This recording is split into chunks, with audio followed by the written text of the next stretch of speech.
Yeah, it's compared to the other like standalone material we've looked at, it's really accessible. I mean, it's still very profound, but like Yeah, it's not that difficult. you can follow it.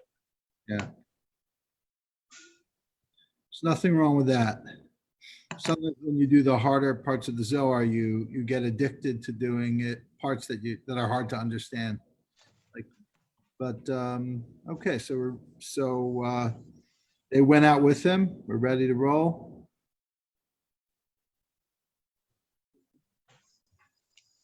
Yep.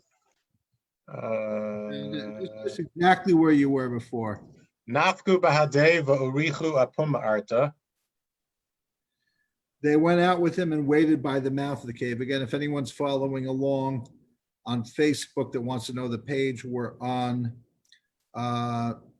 section 3 of the Zohar, Daf Kuf Samach Gimel 163a, and the Rav Mesivta, and the Danny Matt. That's part of Pasha Shlach, and the Danny Matt edition. It's volume 9, page 65. They went out with him and waited by the mouth of the cave. Vahavu mahadran milei dolada.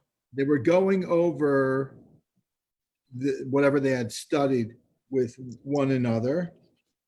Mikoma adechamu va'olifu taman. Adahachi harabiloi asa nahir kishimsha. We remember last week they were talking about things such as God creating and destroying worlds, amongst some of the things that some of the amazing things that they had been doing. Meanwhile, Rabbi Eloi came and he was shining like the sun, and they said to him, Araisa charata shemata. have you heard some new Torah? Omar lon vadai. He responded, for sure. Orishu yahavuli lamemar lachu milei. And I have been given permission to share, to tell you. Is chabra kachada apum arta v'yasu. They joined, they communed as one at the mouth of the cave, and they sat down. Omar lon zakon atun. He said to them, happy are you. The achme lachon morechon kegavna the alma de ase. For your God, or your Lord, has shown you the likeness of the world that is coming. In other words, you entered into Olam Haba, to Gan Eden. You're in paradise. You were just doing what we say Gan Eden is all about. Tzadikim yoshim v'ataraseim b'roshehan. B'nenem miziv hashchina. The people sit and they enjoy the radiance of the Shekhinah. They sit and they study Torah, basically, with its inner understanding, which is what they were experiencing. V'halais lachu dechilu ve'emtanu.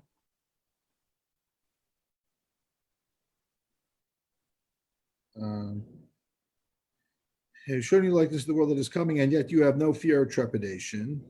Amru vadai ha'isnashe minan archa devnei nasha. They responded, for sure, certainly. The way of the mortals have been obliterated from our memory. This is the last time. Usavaha ihu al koma dechamenon b'hai Torah. And wondrous, or everything we see in this mountain is astounding. Okay, let's read notes 35 and 36, Zev. 35, on beaming like the sun. See Jerusalem Talmud Shabbos. Rabbi Abahu went to Tiberias. The disciples of Rabbi Yochanan saw him there with his face shining. They said before Rabbi Yochanan, Rabbi Abahu has found a treasure. He said to them, why do you say so? They replied, his face is shining. He said to them, perhaps he's heard some new Torah. They went to him and replied, what new Torah did you hear? He replied, an ancient Tosefta. Rabbi Yochanan applied to him the verse, a person's wisdom lights up his face. The other similar places. Rabbi Eli's name appears shortly before the story about Rabbi Abahu. And on this mountain, the Garden of Eden is pictured here as situated on a mountain, And compared to Ezekiel. And just to explain how I think both the Kabbalists and the original Talmudists studied is the fact that they're quoting a part of a story about the shining face of Rabbi Avo, that the context, in that context, somehow in that section of the Talmud, they mention Rabbi Eli, and now they reapply that kind of they appropriate that term for Rabbi Eli. It's not simply an appropriation, which at face value it is. It's like, oh, they have an association with each other. The Talmud has to be understood as a combination of legal analysis, halacha, Jewish law, which includes, of course, not just rational understanding, but equally important is how do we find this in the Torah? How do we interpret the meaning of the Torah? And how we juxtapose and correlate midah milsa l'milsa, how we compare one concept to another, because everything is really about that.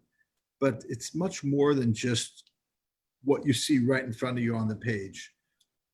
The flow of a Talmudic page, I really believe, has not been properly analyzed to understand the underlying free associations are not random, and there's a lot that needs to be mined to understand the kind of relationship between kind of things that are strung along that we often think, well, this is why we're saying this here, because perhaps it's the same rabbi that's being quoted, even though the same rabbi has many different things to say about non-related subjects. It's usually a little more than that. So the fact that the Zohar is kind of playing with this association of Talmudic texts is really I would argue, how the Zohar understands the Talmud, which leads more directly into Kabbalah. Okay, let's continue. Amar lon chamitun ilain turaya. He said to them, do you see these mountains? Kulu Rav Mesivta la'amada madbara. All of them are heads of academies for the people of the desert. Remember, we started out by talking about the generation of the desert. And now they've attained what they had not been able to attain when they were alive. The Elain Reishe Mesivte Kulu Bereishiarche v'Shabate u'Ma'adaya.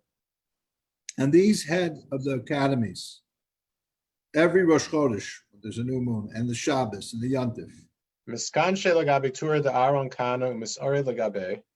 They gather by Aaron, the high priest's mountain, and are stimulated by him. V'Alan go Mesivta delay u'Mischatchan Taman. Entering his academy where they are renewed there. B'Dachyu de Tala Kadisha de Nachas al Reishe. With the holy dew that descends upon his head. U'Mishachravu de Nagad alei. Remember, we did the shemen, the oil that goes in his head and then goes down his beard. That's one of the themes we did in the Idros, as well as in what was the other one we did that was really hard? I can't even remember the name. Sefer Ditzniusa. Sefer Ditzniusa, yeah. Okay. So they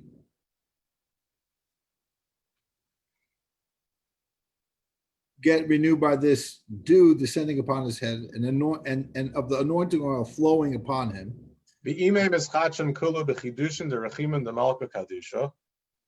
Within, they're all renewed with loving rejuvenation of the Holy King. So that it is called the Academy of Love. I guess that was what we concluded. Okay. That's a great name, right? So we know about the House of Love and Prayer, but apparently there's also the Yeshiva of Love. Let's have Zeb will read the note 37. The people of the desert, the generation of Israelites who wandered through the desert and died before they could enter the promised land. See other notes. The dew and oil symbolize the flow of emanation which proceeds from the highest spheros to chesed, love, symbolized by Ahron, and then to all the lower rungs. See in the Psalms where it says, like fine oil on the head, running down upon the beard of Ahron descending over the collar of his robes, like the dew of Hermon that descends upon the mountains of Zion. For there Hashem ordained blessing, everlasting life. On dew reviving the dead, see below. On the destiny of souls and new moons, Sabbaths and festivals, see above. Okay, Ben, back to you. Thank you, Zev. 1 second. V'iu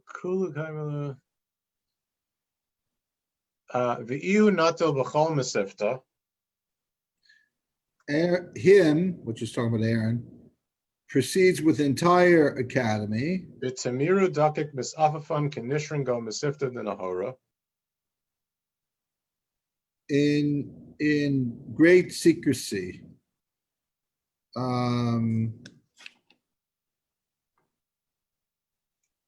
Okay, I think there's a slight discrepancy in the text here. Here it says, gliding like eagles in the Academy of Light, namely the Academy of Moses. Yeah, v'iu Mesivta de Moshe. V'kulu kaime labar v'lo olam lego. All of them stand outside and not going in, not entering, except Bar Ahron b'lechodoi ukafum shata ikron b'shma. Except Aaron, him alone, and according to the right moment, they are invited by name, or occasionally they are invited by name. V'les man dechami leila Moshe. No one can see Moses, Hahu masved anpoi peres kame. for his facial veil is spread before him. Ushava anane yikar sachrone. 7 clouds of glory surround him. Ahron ka'im go pargoda delatatum in Moshe. Aaron stands within the curtain below Moshe. Upargoda pasik v'lo pasik begavayu. The curtain separating and not separating between them. In other words, a curtain that only has a limited amount of separateness. You can go in, you can go through it, but it's still there. All the heads of the academies Labarmi parokta de pargoda da. outside of this draping curtain, V'chol sha'ar lavarmi inun anonin. and the rest outside these clouds. So it's like different stages. Again, you have this concept where we find the Medrash talks about, I might have mentioned it last week, that when Moses goes to confront Pharaoh in Egypt, he's told to take all the Zakanim, the elders, with him. And as he gets closer, and the fear of Pharaoh and his power and his ability to hurt people becomes overbearing on the sages, they slip away. So by the time they're like face to face with Pharaoh, it's just Moses. Maybe Aaron is there behind him a little bit. So the Medrash says now it's payback time for all the sages who were chickens. Moses gets to face God, pretty much face to face. There's whole discrepancies in the Torah, whether he is face to face sometimes, other times we say, you can't see my face, but essentially he's there. He goes up into the mountain. Aaron is closer. And then there's this other concept parallel to this, which is everybody has a spiritual place. Rav Nachman talks extensively about the concept that the spiritual hierarchy, that there's no such thing as two people exactly occupying the same spiritual level, just like there's no such thing as two people occupying the same physical space. When they do, there's a conflict. But then there's also another concept that there's going to be circular space, or space where people are somehow able to be equal, like in a circle. And that also has its limits in terms of the oneness that the circle represents. There's a concept that there's Each person is singed from the chuppah, which is, there's kind of, even in the circular space, there's still specificity about where each person is located. So now we're kind of putting that into this great visit to the Mesivta de Rekia. I mean, the different names. We'll see if this is the Mesivta de Rekia. I believe it is. Okay. For Moses's, actually, no, I don't know. I think that's, we'll see the difference in the names. I don't know if they're in Moshe's Mesivta. Okay. Go ahead, read the notes. We're on note 31 first, right? Yeah. No, sorry. 31, 32. 30, 38. sorry, yeah. I flipped the wrong way. The Academy of Moses. On his academy, see a text probably by Moshe de Leon. Okay. And then 39, his facial veil. When Moses descended from Mount Sinai, his face was beaming so intensely that the Israelites feared to approach him. So he placed a veil over his face, which he removed only when returning to encounter God. See in Exodus. Only Ahron is situated right by Moshe, barely separated from him by a curtain. The image of 7 clouds of glory derives from rabbinic tradition, according to which such clouds shield Israel in the desert.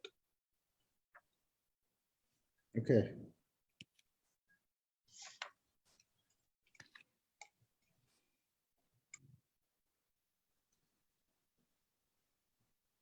Okay. Corresponding to the renewed radiance of the Torah, you have that? I think we skip on Ukafum Chidusha de Nehiru Daraisa des Nahara, Hachi Menaharan Inun Anonin. Oh, no. Back it up a little bit.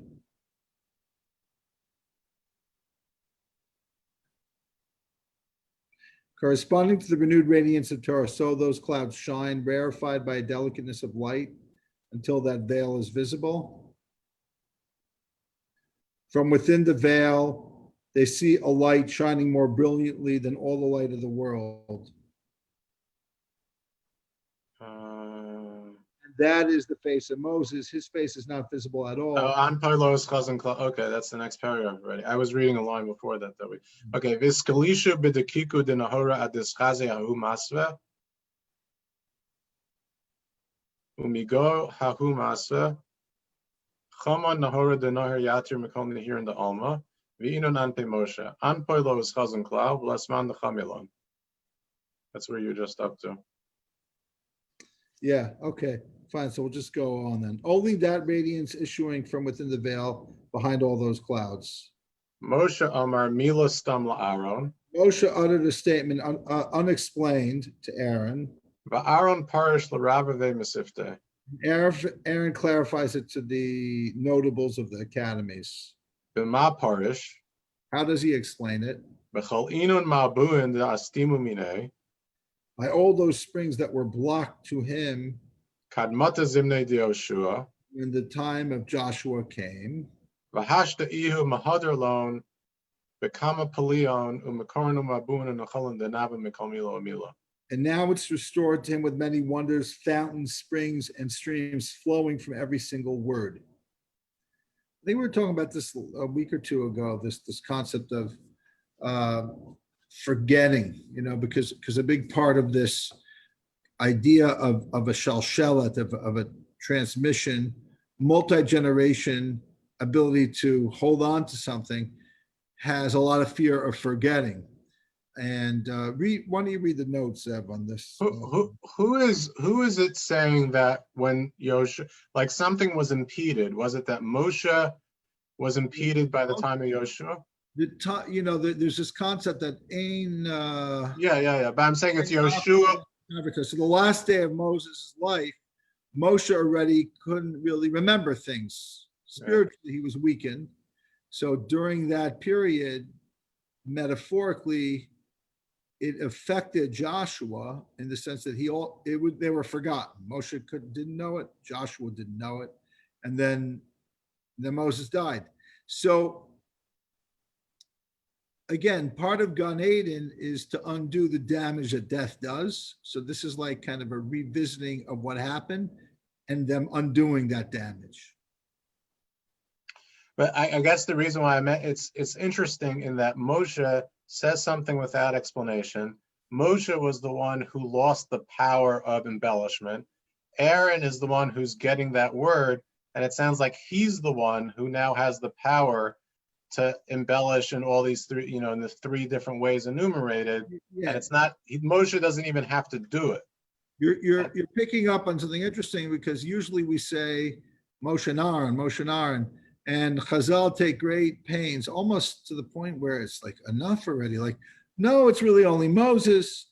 Aaron's just being honored by having his name there, but it doesn't really seem like that. It seems like many times God speaks to Moses and Aaron, but the Torah doesn't want to make them equal. So it's always, the Gemara is always kind of undermining Aaron's equality with Moses. What is his role then? His role is he's the first person that hears the Torah from another person who heard it from God, which was Moses.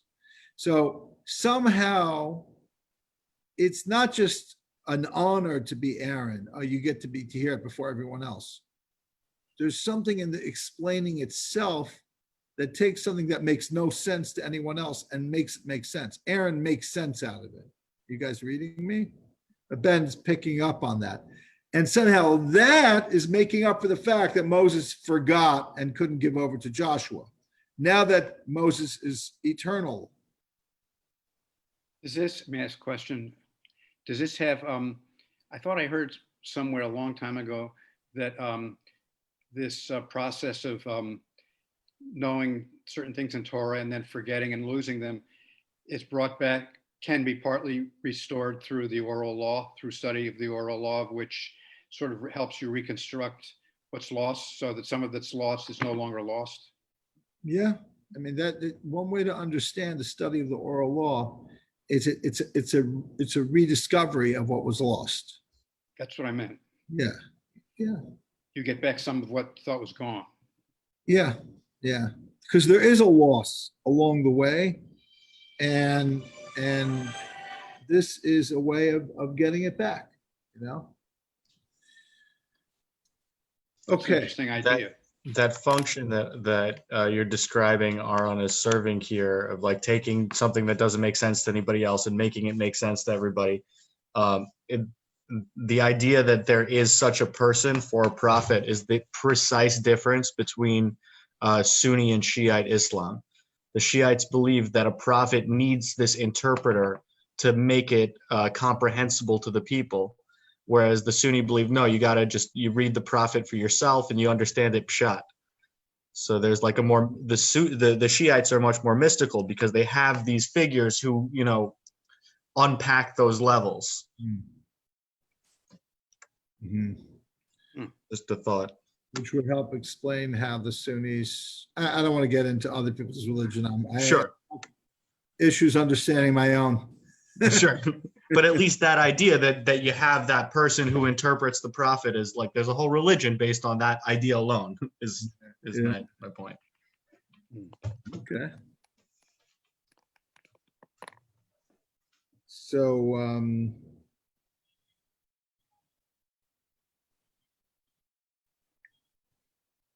let's finish the page.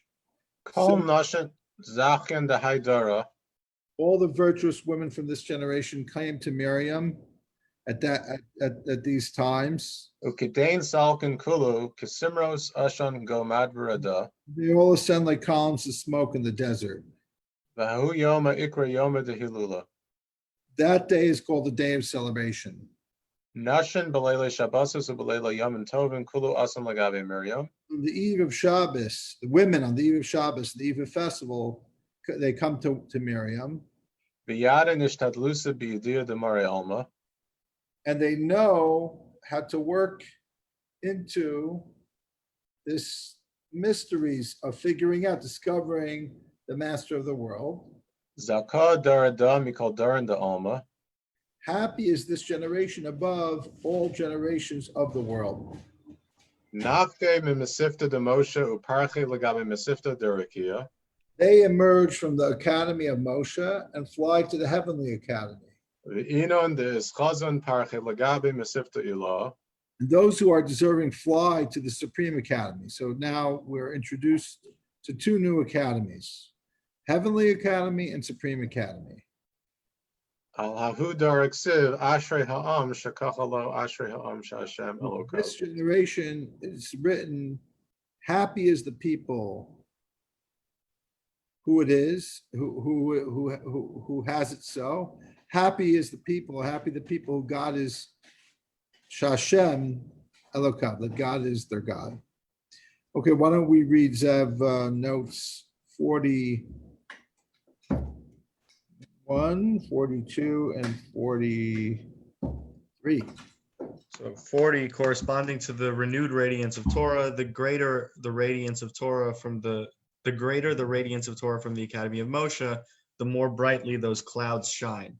Although Moshe's face itself cannot be seen, the radiance from within his veil shines forth brilliantly. 41, Moshe utters a statement unexplained, which Ahron then explains, inspired by founts of wisdom. The phrase that were blocked to him alludes to the rabbinic tradition that when Moshe died, he was replaced by Yehoshua. 3,000 halachos were forgotten. 42, all the virtuous women of the generation of the Israelites who wandered in the desert. On the holy days at these times, they approach Miriam, delving with her into divine mysteries. The description of ascending like columns of smoke in the desert derives from Song of Songs. Who is this rising from the desert like columns of smoke, perfumed with myrrh and frankincense, all sorts of merchants' powders. In Zohar 353a, the verse is applied to the souls who have been punished in hell and are purged of their sins, finally ascending from there. According to one rabbinic tradition, the Israelite women in the desert generation refused to donate their gold jewelry for the fashioning of the golden calf. According to another tradition, the women did not accept negative reports from the 10 scouts. For further rabbinic praise of the women, see elsewhere.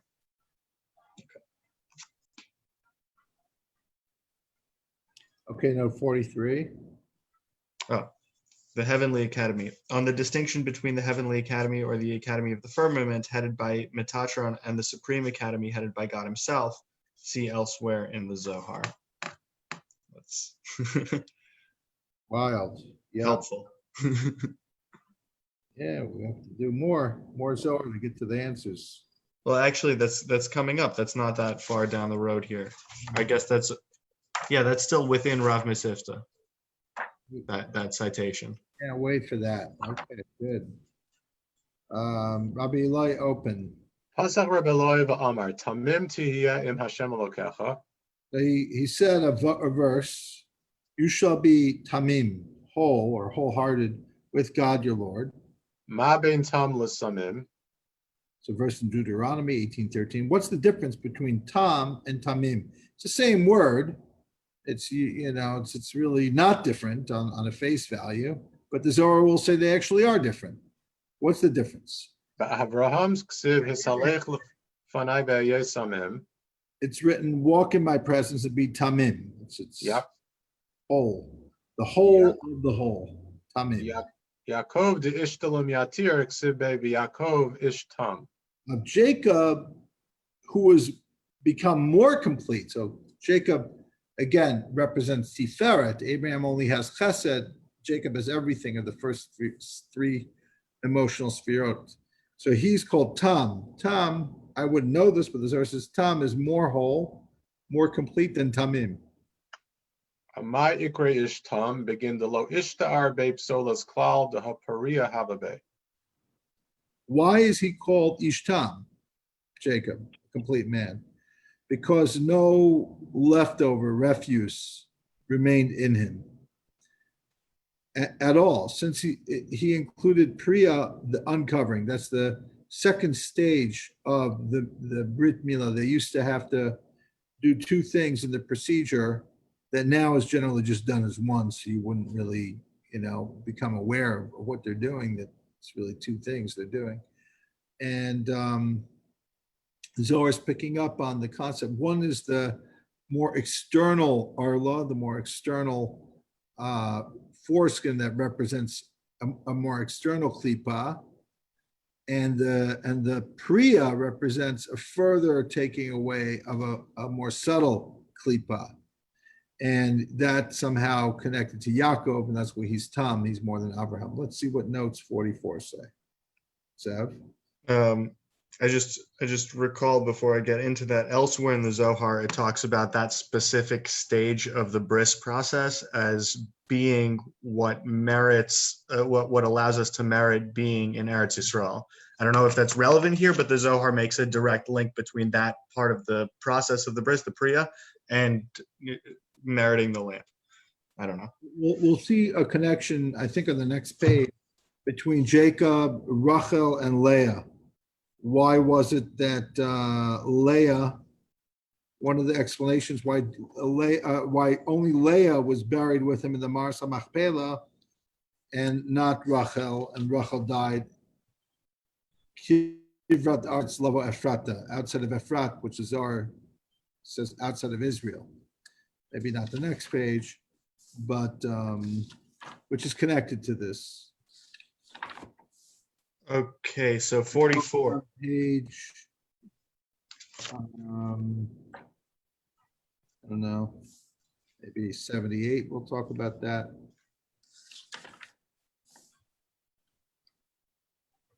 Yeah, go ahead. B'ma ispara. I think I was going to read the note first. No, Sorry about that. Yeah, all good. You shall be tamim, wholehearted. The word tamim also appears in Genesis, where the context reads, when Abraham was 99 years old, Hashem appeared to Abram and said, I am El Shaddai, Kel Shaddai, walk in my presence, or before me, and be tamim, wholehearted, or blameless, innocent, complete, perfect, unblemished. And I will grant my covenant between me and you, and I will increase you very greatly. This divine directive is soon followed by the covenantal command for circumcision. The full verse in Genesis 25 reads, the boys grew up. Esav became a skilled hunter, a man of the field, whereas Yaakov was an ish tam, a simple man dwelling in tents.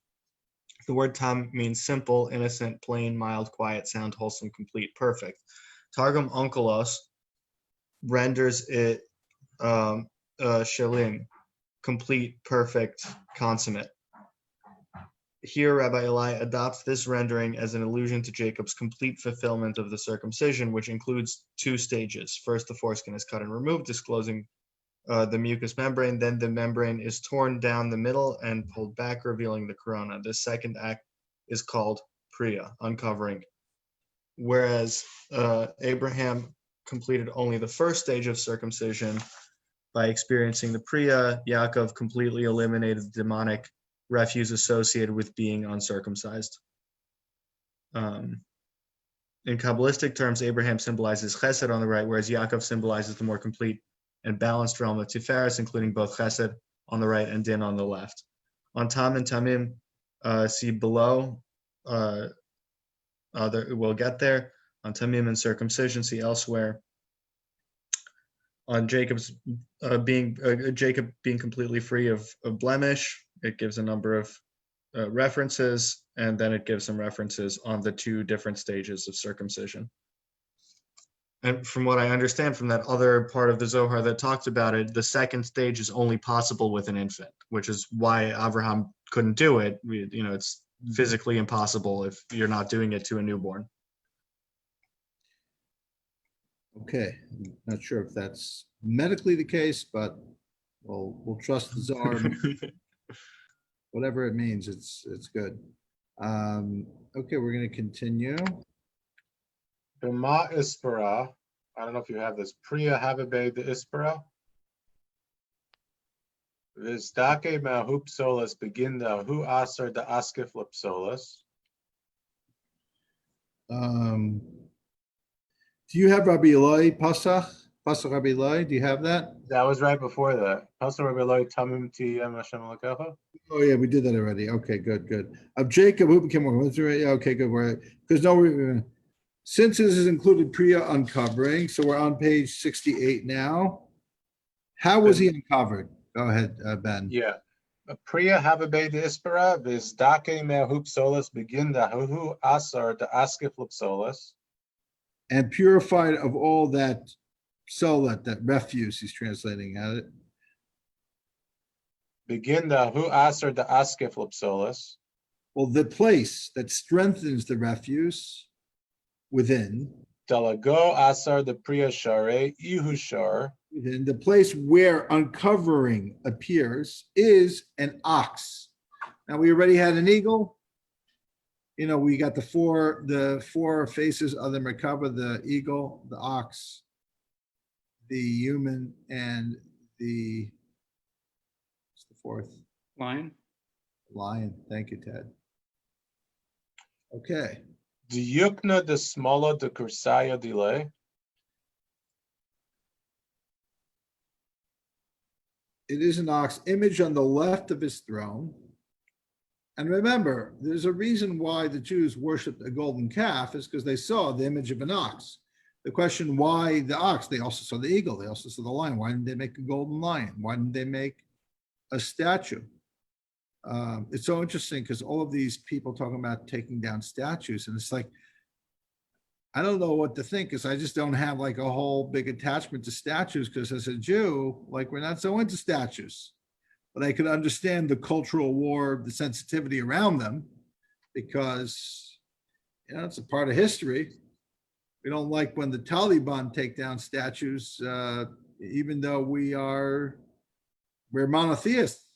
So I'm not crying over the statues per se, because I don't really care about what the statues represent in Afghanistan. But on the other hand, we're like, oh, but there's culture, there's freedom of religion, even if I don't biblically believe in freedom of religion. I certainly believe in it on a practical level for sure.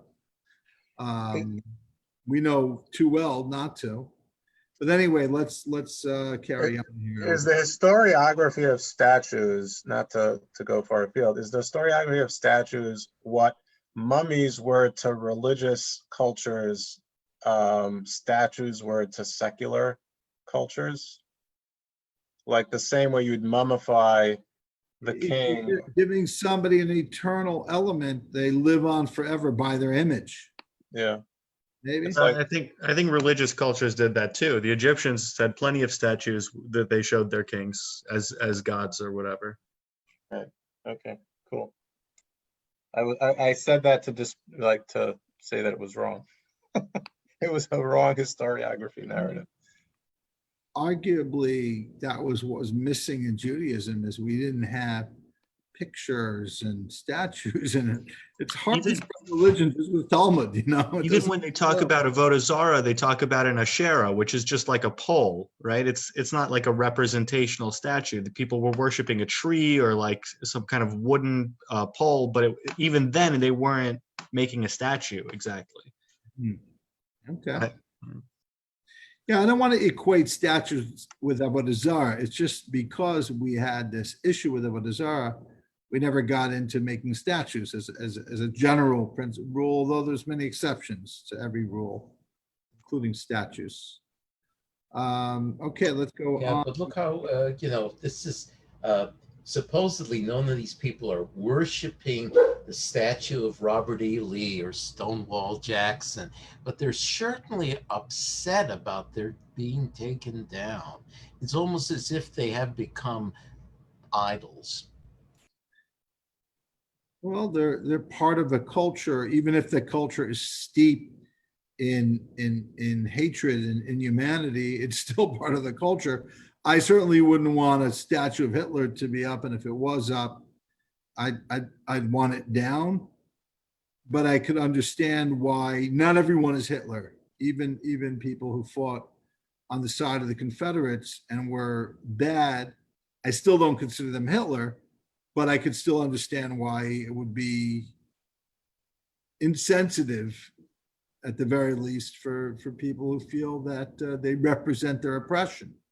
And I think it's a complicated area because the question is, were they really put there as part of the Jim Crow era type of suppression of blacks voting and other rights, and that was just to intimidate them. Because if that was the case, I don't know enough about the history. If that was the case, I believe they should be put to vote. I don't believe the mob should do it, because I think the mob can get ugly and do whatever they want. But I think that's what legislation should do. And if there's a sentiment like that, so it should be brought up. Unfortunately, even legislators like we have in New York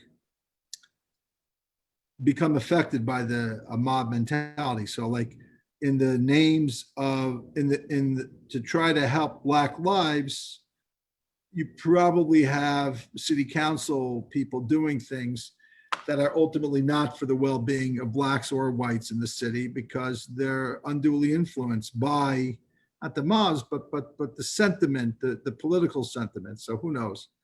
It's like it's a useful, powerful moment in history, and let's not hope it's another Arab Spring, another stupid, wasted, like thing that happens in the world in which a moment that could have been something good turns into something not good.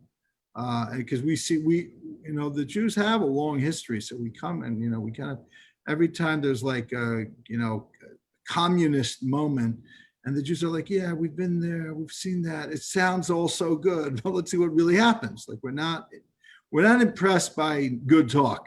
It doesn't do anything for us. We're like, you could be the smoothest talker in the world. Anyway, we're getting a little far from idols, from the golden calf to the Pnei Shor, shebechsav, which is what we're talking about. So let's hope that our people and the legislators in New York and the mayor, let's hope that we are the center of New York, meaning we're the people who understand that the average policeman is not a racist, but we understand that there are Black people with a history of oppression that are so vulnerable that it's kind of like a Jew who comes from Russia, who thinks the government is watching them. We have to understand their sensitivities, and we have to be aware of them. But at the same time, we have to create laws and regulations that actually keep what the police have been doing in New York City for the most part intact, which is not arresting people and stopping and frisking people, but doing a great job of keeping the peace without really doing so many physical altercations, and somehow avoiding that by being smart. Like let's let them continue to do things smartly, because I think the real refunding of police has to be into educating them so that they're sensitive to things that they understand better, which they're already working on. It just needs more work. Nobody wants to do that. It's too expensive. Maybe there has to be a culture or a doctrine of therapeutic government, right? Where the government is there's a therapy for people who have been oppressed or reduced or suppressed or whatever you want to call it. But the same way the Jews after in Egypt needed to go through a therapeutic time frame, the people who needs to be a seder, like the equivalent. We have a Pesach seder. We have a story of our Exodus that we celebrate. It's the most powerful time of the year for a family, a father and mother and a son and a daughter to kind of receive or transmit. We're talking about this transmission. So we have this kind of like powerful thing that we do. I think that's, something that it's a good model. I think people like the Dalai Lama, who wanted to learn from the Jews' survival in exile, like as an exiled spiritual leader himself, who had a homeland that he was exiled from. So I'm not giving anybody any advice, because I only give advice to people who ask for advice. But I mean, honestly, the best movies and the best music is coming out of that time. So they are telling that story. I mean, I went to New Orleans and I heard the jazz music there. It was mind blowing. It was just like, I just met a Jewish musician yesterday that actually I sat with him for a couple hours, and he was composing, and it was just like the last time I had anything like that, kind of the creativity was in New Orleans, and I don't think those guys are even there. This is a while back. New Orleans, the people that I saw were blacks that were like 70, 80 years old. And now I go to New York jazz scene, it's all these kids, these kids that went to whatever fancy schools they went to. And they're like a 1 out of 100. They're not even close, because the people in New Orleans, these people have a history. They're telling their story of oppression, and it's powerful. So I think that's already happening, and happenings can continue to happen. But that's more artistic. There has to be something more than just individual artists. So much creativity is coming out of the African American community. It's just mind-boggling. In so many areas. Anyway, let's get back to the Zohar. We have to like a little break from Zohar into the reality that we're in. Now we go back into the Zohar, which is the reality that we're entering into. Aspiring to. Yeah. We took a statutory break. V'hahu shor ikre shor tam. That ox is called a shor tam, an innocent ox. Daha resicha de kursia reshima de bris ispe. Since the chariot of the throne has a sign, an insignia of the covenant. V'al daha shor ikre tam. This ox is called tam. V'Yakov achid be begave. And Jacob holds it within himself. U'b'hai shor avid peria v'abar zuhama de psolas kula. With this ox, he performs uncovering, eliminating the filth of refuse entirely. Let me give you guys a little bit of a background, because the whole next page is gonna continue to be about the 2 types of oxen. Okay, so in yeshiva, I spent a lot of time learning not so much about chickens and eggs, but about oxen that gore. Once they gore 3 times, they become a muad. The halachic status and the level of culpability becomes higher when the shor becomes a muad. A muad generally means something that becomes regular to it, but I don't want to get into all the Talmudic complexities, because that's a shir in and of itself. But let's just say that there's a parallel to that in the concept of a chazaka. Like, for example, the chazaka that I'm talking about is ownership chazaka of living in a home with the old landlord never doing anything that shows that they own the home. You treat the home like your own. You live in it as you please. You don't pay rent. You're a squatter, or you're the new owner. And then after 3 years of living there without the original owner saying a word in public about you living in their property, he goes to the court, to the Beit Din, and says, "This is my home. I have the documentation. I've got the shtar that shows I bought it. It's 10 years ago, and it's got witnesses on it. And I challenged the current occupant to bring his documentation that he bought it from me, because he didn't buy it from me." Okay, they have a court date. The current occupant says, "Guess what? I bought it. I misplaced the document. I don't have it." What do you think, David Newton? What do you think the judge would say? According to the Talmud. You're on mute, but unmute, yeah. Yeah, I don't know, Rabbi. Well, what are we learning about? We're learning about the Shor Hamoed. It gores Right. 3 times. 3 times, right? Okay. So guess. 3 So years, 3 times. You sentence it to death. No, you're in real estate. The squatter is claiming he bought it. He's not a squatter. He's the legal occupant. His proof is that for 3 years he lived there. He didn't pay $1 rent. Right. And this guy never complained in 3 years to the court. After 3 years, he wakes up. Where was he all these 3 years? Why would somebody let their property? He wasn't out of the country.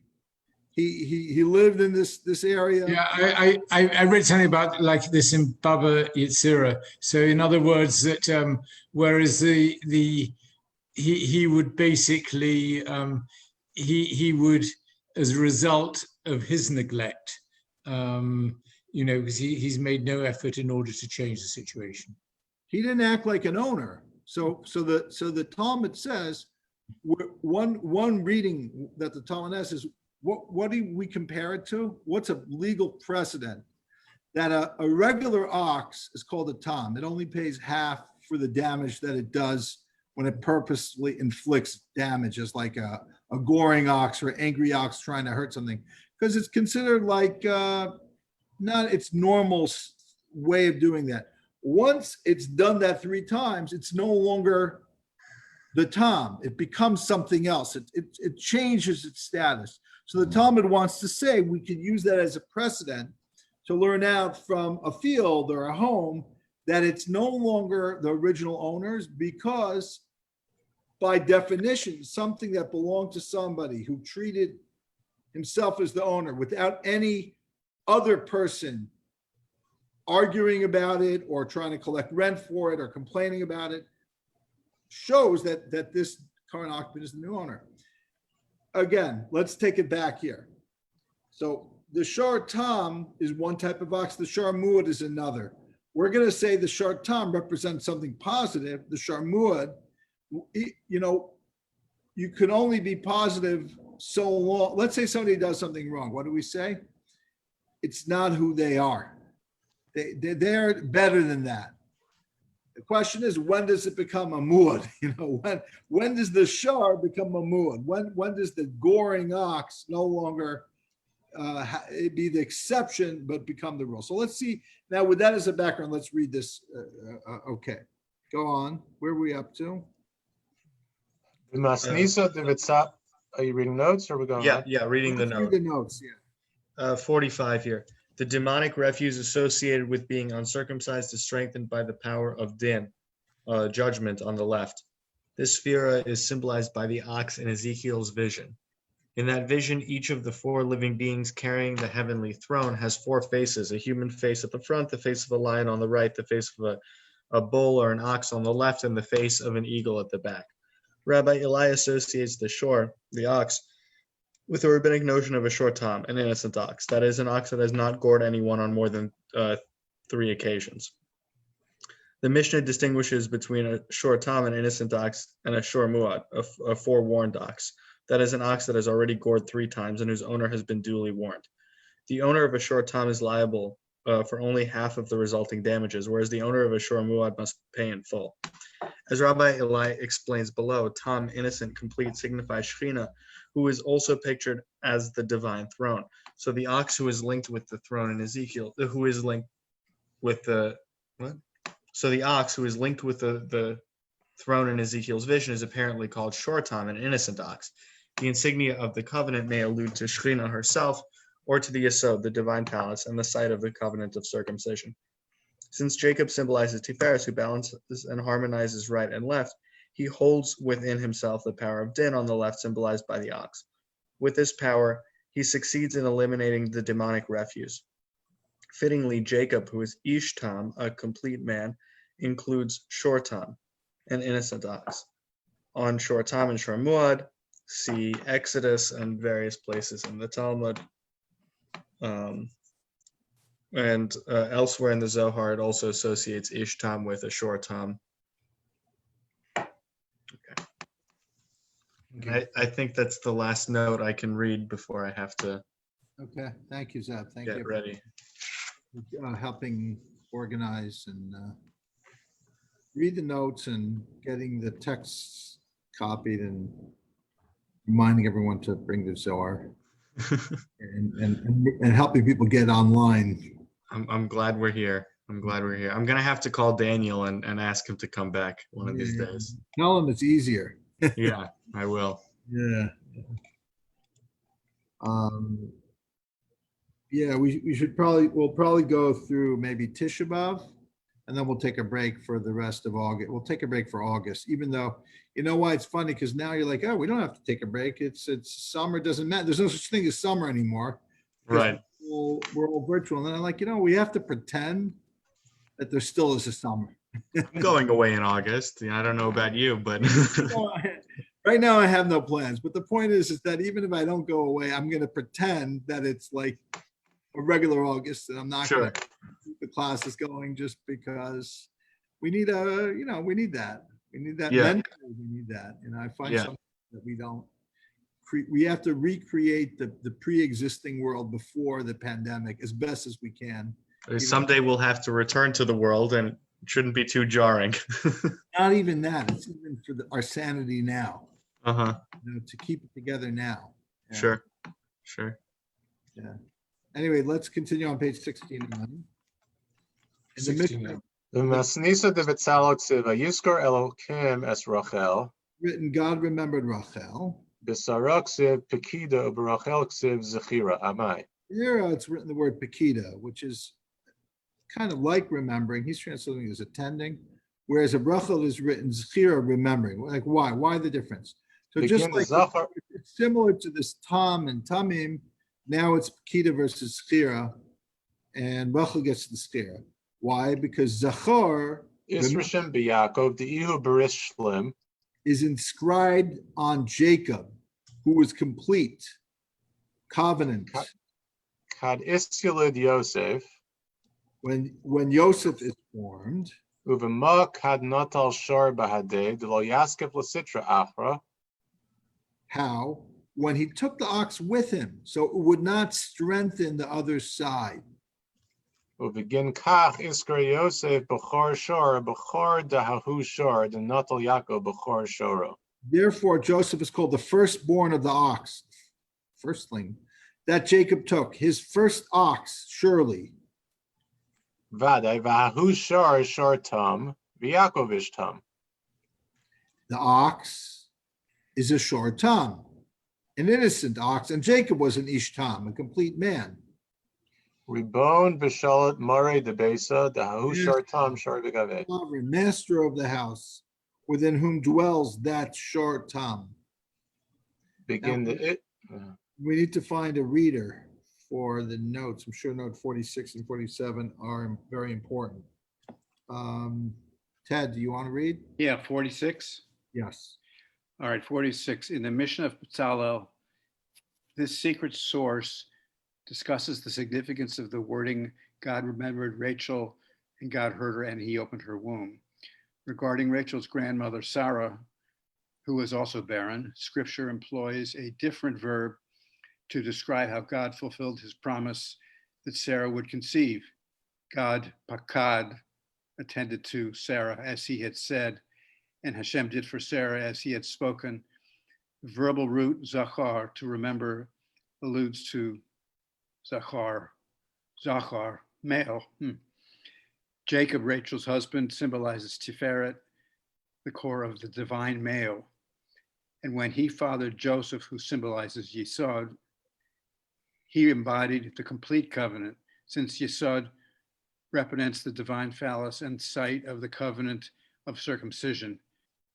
Jacob demonstrates his completeness by incorporating and assuaging the power of the left side, symbolized by the ox, thereby ensuring this power would not fortify the other side. Jacob also conveyed this power of the ox to his son Joseph, which explains why Joseph is associated with the image of his firstling ox. Let's see, various things. Verse in Deuteronomy reads, his firstling bull is his glory, wild ox's antlers, his horns, with them he gores peoples, altogether the ends of the earth, so on. On the Betzalel in his academy, see note 7, the reference to the Mishnah of Betzalel alludes to a secret mystical Mishnah apparently known only in the Zohar circle. Elsewhere, the Zohar also often refers to our Mishnah as distinct from the standard Mishnah. Okay. We know in the Talmud, right, there's a Mishnah and there's the Braisos, the Septos, but the Zohar has its own brand of Mishnayot, which it references. We don't have the original. You know, the academic scholars will say they never existed as an original. They're just quoted as kind of to create this sense of whatever was.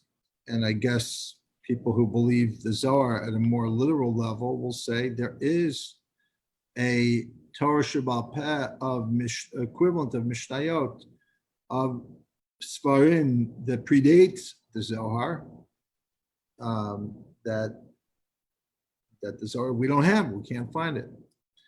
I mean, I'm not looking for them, but then again, I'm not a researcher, so I'm not somebody who goes into, I'm not an archaeologist or I'm not looking in the Dead Sea Scrolls for anything, so it's not my job to decide what should or shouldn't be looked for. But I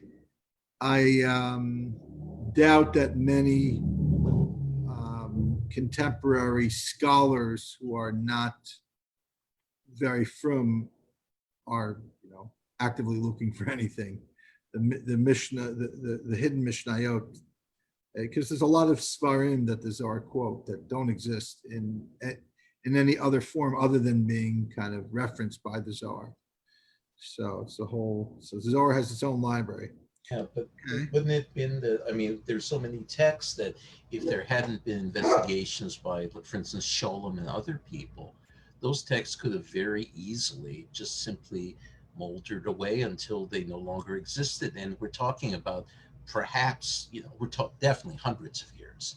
So, and there's so much destruction of Jewish material that was done. It's a very worthwhile. I mean, you have what's his name, the Cairo Geniza. I mean, there's and Solomon Schechter, people like that. That work is invaluable and still going on. Going through archival things and different. There's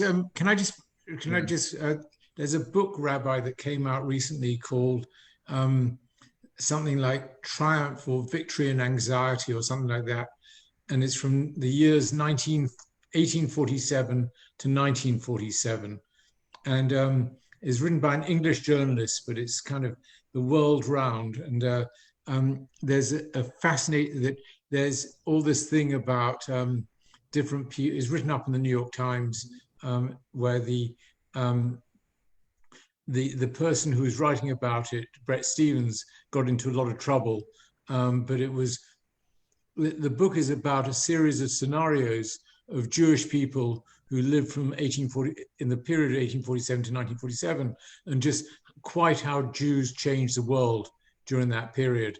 And there's this fascinating aspect of Solomon Schechter and the Cairo Geniza about it, just how he went out and, before he became Solomon Schechter of JTS and Solomon Schechter Schools. This was while he was still at Cambridge University. He did invaluable work. There's a great book about it. I think it's called Sacred Treasures or something. I read it. It's fantastic. Well worth the $24, whatever it is. Is that the one, Sacred Treasures? Is that the one you were referring to, David? No, the book, I will send it out to everybody. This book, can I tell you something? I've been engrossed by this book, and everybody else who I know who's read it is just, it kind of, where Bret Stephens got into trouble was because it's all to do with this nature and nurture aspect of Judaism. Whether it's because, Jews have something special about them, or whether circumstances made them the way they are. But this book is just, I've actually only read it on Shabbos, and it is just something quite amazing. He's a musician. First of all, he's a musicologist, so he often has he has a little bit of a bent towards music, but the book I'm talking about talks about a whole array of people with some connection to Judaism. Well, I will send it. I'll send the title and everything Yeah. over the lines. I'm sorry, Rabbi, I didn't mean to. no, I'm actually would like to read this book, so please do that. Yeah, I mean, and it's funny also. Okay. that's always a bonus. Okay, so we have this whole thing about Joseph. So Joseph is coming. So because Jacob was connected to Tiferet, he was able to own and be connected to the level of the gvurot of the ox, the left side that the ox is associated with, and to kind of use it and suppress its worst nature. It's like, I'll give you an example. Sometimes you see someone and you see like, oh no, this person is trouble. And if you just clash with them, you're just in a fight. But if you think about what can you do to like try to find the qualities in who they are and bring it out. So for example, if the person is like out of control, not fitting into the normal bonds, so you have to take the positive aspects and have them do a holy mission that people who are all about like fitting in cookie cutter people would never do. You got to give that person a role to play that plays on what would become their weakness, but could actually become their strength. So in that sense, that's what Jacob did. He's embodying the Shor Tam, and by doing that, he's making sure it stays a Tam and doesn't turn into a Hamoed. And he's conveying that to Joseph. And somehow that's connected to Tiferet. Tiferet and Yesod are connected because Joseph is the Yesod and Jacob is Tiferet. Is any human personage, biblical personage, who is associated with the Muad in that case? I know that for example, this week's Parsha, we learned about Bilam, and he's connected to the negative donkey. That's why he was riding on a donkey. There's a donkey that's a cousin of the Shor Hamoed. It compares them in either the Medrash or the Zohar. I read about it in the whatever Sefer, either maybe last year or something, a couple of years ago. So when I was doing that, I probably came across the answer to your question, but because I have a bad memory, the answer is I don't remember. But the answer is probably yes. But I don't think we're going to see who it is now. But let's finish this page. Maybe the answer will be here. The ox is Shor Tam, an innocent ox, and Jacob is the Ishtam. We did that, right? For there is a Shor Muad, the last paragraph of 69, a forewarned ox. Ben, you still there? Yeah, I'm still here. I'm just trying to, because I moved the Yes. page. Okay, rebound v'shalit mari the besa dahu shar tam shari begabe. Yeah, go on. Begin the ishar muad bestar arla peria. The kama gardina. Okay, you're a little bit ahead of me. Okay, vahu shar tam v'yakovish tam. Rebound v'shalit. Okay, keep going. Now you're behind me. Mare de besa dahu shar tam shari begabe. Okay, now we're in the same place. For there is a Shor Muad, a forewarned ox on the side of the foreskin of uncovering. Go ahead. Bekama gardine ni musa nafkan mine. Many wardens of judgment issue from it. Hadarga basraisa de ikre she'iyah. Until the final rung, which is called She'iyah, desolation. Hahu de afil basin de Alma. The one who topples uninhabited houses of the world. Delo dairam behubin enasha v'kulu nafkam ahu sharmuad.